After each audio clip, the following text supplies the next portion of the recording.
లేనోళ్ళు శిశిరా ఉన్నదాంతో సర్దుకోవాలి.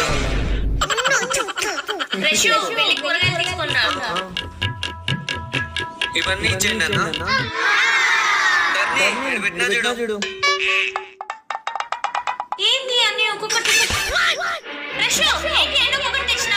మనం లేనోళ్ళు ధర్ని ఉన్న వాటితో సర్దుకోవాలి.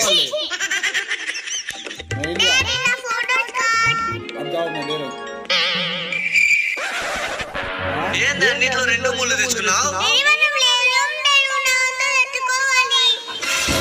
అలా ఏం చేస్తే మనం ఉన్నోళ్ళ మీద పోయమ్మ ఇది నాకే అసలు పెట్టండి.